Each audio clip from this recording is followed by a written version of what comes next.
तो इसके पहले हमने यहाँ पे समझ लिया था magnetic field due to current carrying loop, है ना, ये करंट कैरिंग लूप यहाँ पे हमने समझ लिए थे। तो वो इस डायग्राम में हमने आपको क्या क्या समझाया था कि यहाँ पे मैग्नेटिक लाइंस यहाँ पे बनेंगी, है ना, ये मैग्नेटिक लाइंस यहाँ पे बनेंगी और सर्कुलर नियर द वायर्स। इस वायर के नज़दीक देखो, इस वायर के नज़दीक ये जो मैग्नेटिक लाइंस होंगी ये सर्कुलर में होंगी, ठीक है ना, ये कॉन्सेंट्रिक सर्कल में बनेंगी ये पॉइंट P और Q से। Magnetic lines are nearly parallel in the middle of the circular loop. देखो ये सर्कुलर लूप है ना, इस सर्कुलर लूप के नज़दीक ये जो लाइन बनेंगी यहाँ पे, ये जो लाइन बनेंगी ये पैरेलल बनती है। देखो ये जो लाइन जा रही है ना, ये लाइन पैरेलल बनती है। तो यहाँ से हम ये कर सकते हैं, जैसे एक यहाँ पे सर्कुलर पार्ट में जाएगा लाइन और एक सर्कुलर पार्ट में ये जाएगा और बीच से ऐसे निकल जाएगा। तो यहाँ से अगर नज़दीक इसके देखें तो ये लाइन हमको पैरेलल दिखाई देती है ना, ये वाली नहीं, यहाँ पे ये लाइन पैरेलल हमें दिखाई देती है ये, ठीक है। तो इस तरह से जब ये पैरेलल लाइन हमें दिखने मिलेंगी तो इस एरिया में हम इस मैग्नेटिक फील्ड का जो स्ट्रेंथ मेजर करते हैं वो यूनिफॉर्म हमें मिलता है ये, ठीक है ना।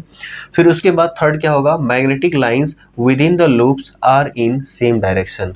तो ये जो मैग्नेटिक लाइंस होंगी, है ना, विद इन द लूप, ये इन सेम डायरेक्शन में होती है। देखो यहाँ पे इसका जो डायरेक्शन है ये, है ना, ये एंटी क्लॉकवाइज है ये, है ना, इस जो डायरेक्शन है ये कौन सा है, एंटी क्लॉकवाइज है, और यहाँ पर ये क्लॉकवाइज डायरेक्शन है ये, है ना। तो इस तरह से हम ये कह सकते हैं कि ये दो पोल को ये जनरेट करेंगे यहाँ पे पॉइंट P पे और ये पॉइंट Q पे ये, ठीक है ना। तो जिस पॉइंट पे ये करंट एंटर करते हैं उसको हम आगे डिस्कस करेंगे कि हम नॉर्थ से डिनोट करेंगे कि हम साउथ से करेंगे। तो ये हमारा नेक्स्ट क्वेश्चन होगा ये, ठीक है ना। नेक्स्ट क्वेश्चन क्या होगा कि as the current enters through its one end so which pole this will show, ये कौन सा पोल ये शो करेगा। तो आगे हम डिस्कस करते हैं इसके बारे में। अच्छा, इसमें और भी हम बात करें यहाँ पे, जैसे जैसे हम इलेक्ट्रिक करंट अगर फ्लो ऑफ इलेक्ट्रिक करंट को अगर हम इंक्रीज कर देंगे तो यहाँ पे मैग्नेटिक स्ट्रेंथ भी क्या होगा, ये भी बढ़ता चला जाएगा, यानी कि स्ट्रेंथ ऑफ मैग्नेटिक फील्ड भी इंक्रीज होना स्टार्ट कर देगा। So we can say this two terms are directly proportional to each other, है ना। कौन कौन सा, एक मैग्नेटिक फील्ड B और यहाँ पे इलेक्ट्रिक करंट I, और ये मैग्नेटिक फील्ड B ये क्या हो जाएगा, inversely proportional to the distance. अच्छा, जैसे जैसे यहाँ पे, है ना, इस पॉइंट से हम दूर जाएंगे, यहाँ पे जैसे जैसे दूर जाएंगे तो मैग्नेटिक फील्ड का स्ट्रेंथ भी वीक होता चला जाएगा ये, ठीक है ना। तो ये कुछ पॉइंट्स हैं ये related to this magnetic field due to current carrying loop, ठीक है ना। होपफुली आपको ये समझ में आ गया होगा। आपको ये पूरा वीडियो अगर सुनना है तो इसके पहले आप देख सकते हो लेक्चर नंबर 3, है ना, लेक्चर नंबर 3, या फिर आप यूट्यूब पे सर्च करना एडुटेक फिजिक्स ICSE फिजिक्स, है ना, उसमें सर्च करना और ये टॉपिक इलेक्ट्रोमैग्नेटिज्म, तो आपको मिल जाएगा वीडियो लेक्चर नंबर 3 में, ठीक है। हम नॉर्थ पोलैरिटी को और ये साउथ पोलैरिटी को हम कैसे आइडेंटिफाई करेंगे, तो यहाँ पे एक एग्जांपल लेते हैं क्लॉक का, ठीक है ना। इसमें क्लॉक रूल में, है ना, क्लॉक रूल के अकॉर्डिंग इसमें ये बताया जाता है कि कैसे हम पोल को आइडेंटिफाई करें, साउथ पोल या फिर नॉर्थ पोल। देखो आपको इसके पहले हम समझा रहे थे कि कोई भी अगर करंट कैरिंग कंडक्टर होगा तो करंट कैरिंग कंडक्टर में तो सबसे पहले किस एंड से यहाँ पे इलेक्ट्रिक करंट फ्लो होगा, है ना, एंटर करेगा।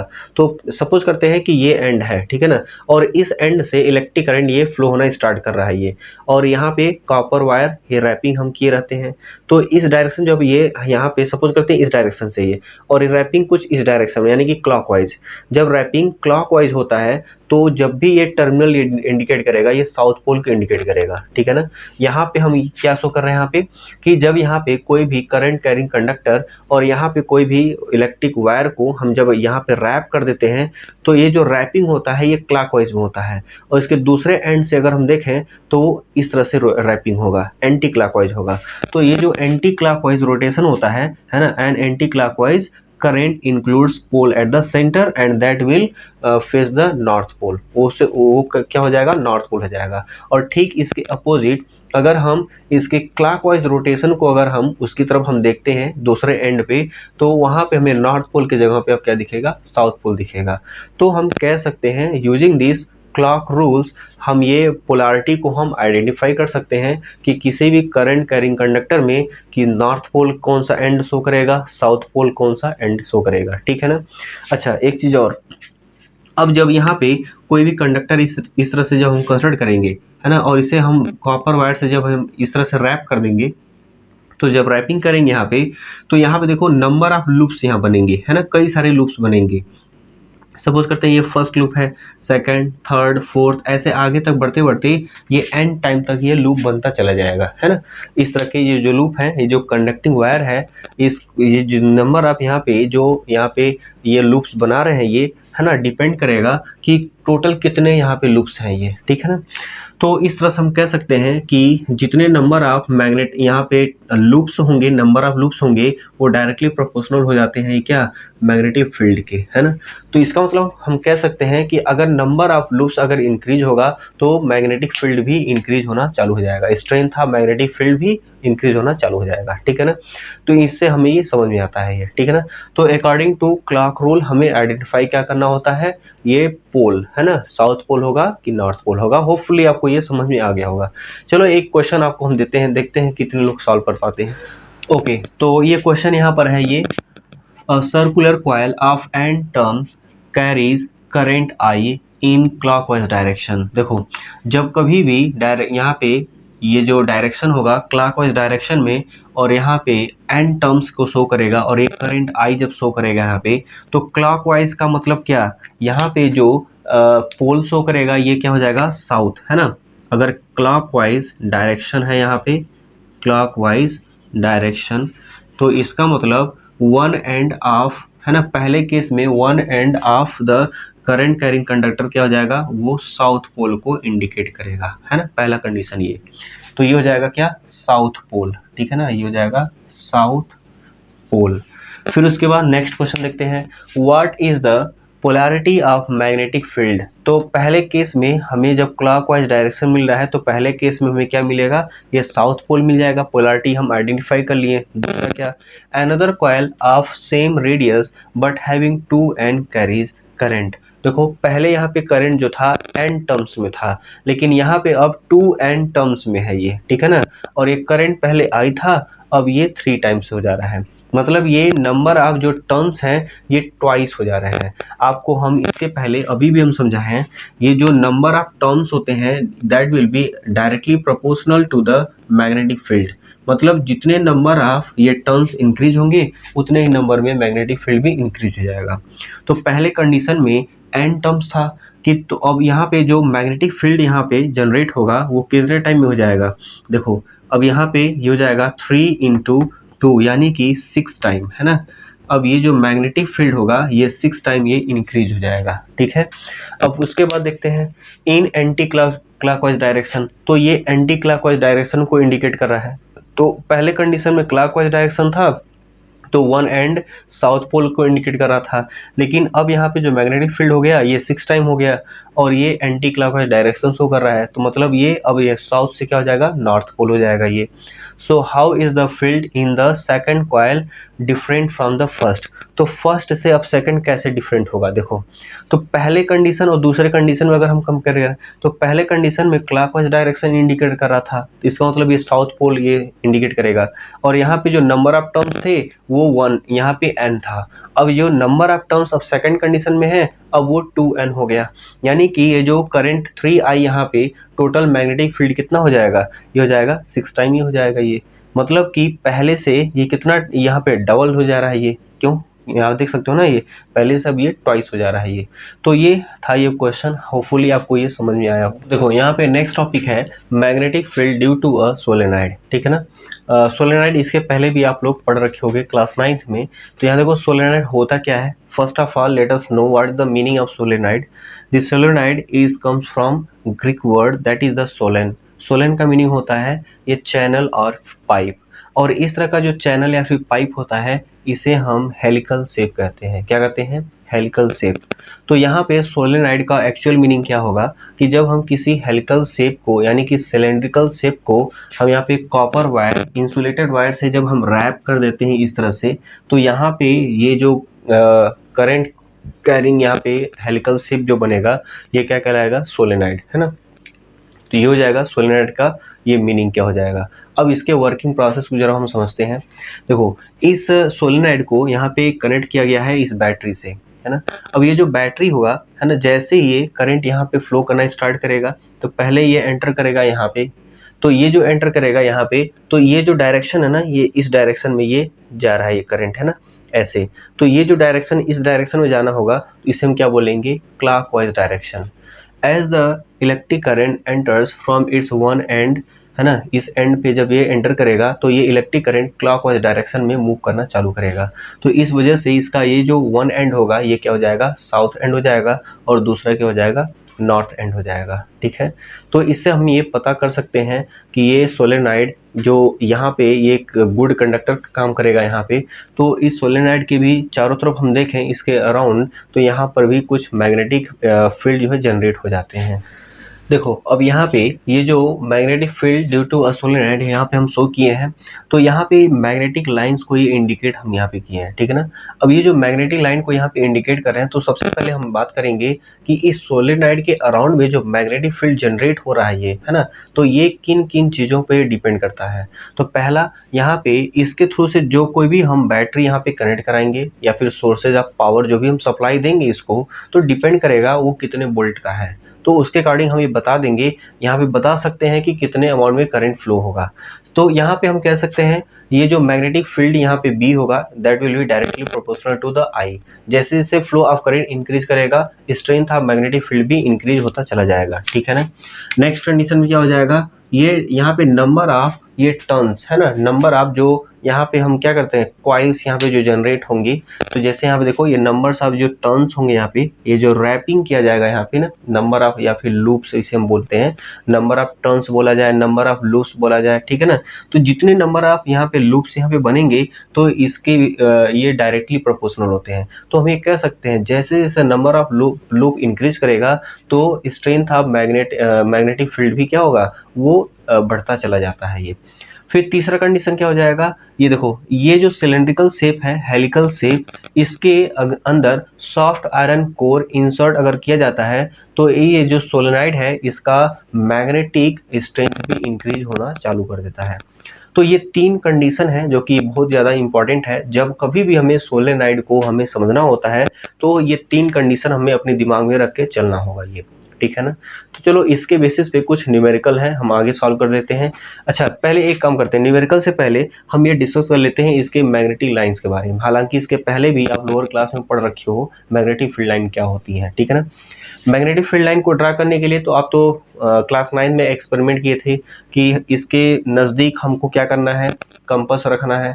तो जैसे जैसे यहाँ पे हम कंपास रखेंगे, तो कंपास का जो साउथ पोल होगा नॉर्थ को डिफ्लेक्ट होगा, तो उसके वन एंड से एक पॉइंट और दूसरे एंड से एक पॉइंट हमें कर देना है। जैसे यहाँ पे अगर कंपास रखेंगे, तो ये जो नॉर्थ पोल ये साउथ पोल को इंडिकेट करेगा, और ये नॉर्थ पोल को, तो एक पॉइंट यहाँ पे इंडिकेट करना, एक पॉइंट यहाँ पे, तो ये हो जाएगा पहला पॉइंट। फिर उसके बाद से यहाँ कंपास रखना है। अब डिफ्लेक्शन ऐसे होगा, तो नॉर्थ पोल यहाँ हो जाएगा, साउथ पोल यहाँ पे, और ये पॉइंट यहाँ पे और ये पॉइंट यहाँ पे, तो ये अगला पॉइंट हो जाएगा। तो इस तरह से आगे हम जब ऐसे डिनोट करते जाते हैं ऐसे, तो ये मैग्नेटिक लाइन बनना चालू हो जाती है ये। तो ये क्लास 9th में आप लोग लोअर क्लास में पढ़ रखे हो। तो अगर हम बार मैग्नेट के, है ना, बार मैग्नेट के आसपास यहाँ पे हम क्या रखते हैं, ये कंपास को रखते हैं, तो मैग्नेटिक फील्ड लाइन जनरेट होना चालू कर देते हैं, मतलब हम बना सकते हैं इसको ये। ठीक है ना, तो वही चीज़ यहाँ पे हम ये जनरेट की यहाँ पे मैग्नेटिक फील्ड लाइन यहाँ पे, और ये जो मैग्नेटिक फील्ड लाइन का जो डायरेक्शन है यहाँ पे आप खुद देख सकते हो, ये साउथ से नॉर्थ की ओर है।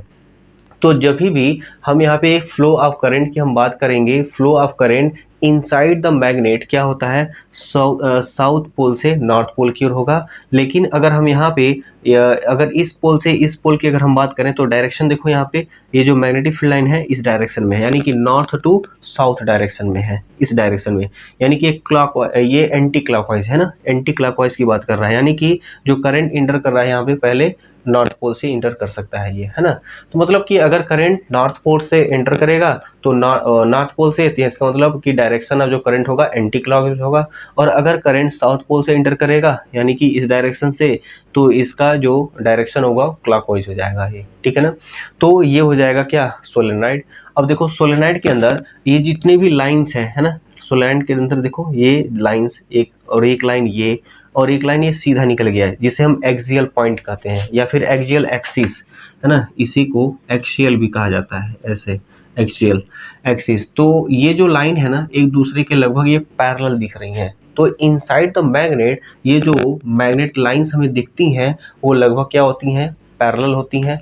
तो इस वजह से यहाँ पे यूनिफॉर्म मैग्नेटिक फील्ड ये इनसाइड द मैग्नेट हमें देखने को मिलते हैं ये, ठीक है। आप लोग इसके पहले लोअर क्लास में आप लोग पढ़ रखे होगी, है ना, क्या पढ़ रखे हो इसमें, similarities between current carrying solenoid and a bar magnet, है ना, इनके बीच में आप लोग पढ़ रखे हो। देखो इसमें अगर हम बात करें, देखो स्क्रीन पे आपको दिख रहा होगा, स्क्रीन पे similarities between a current carrying solenoid and a bar magnet.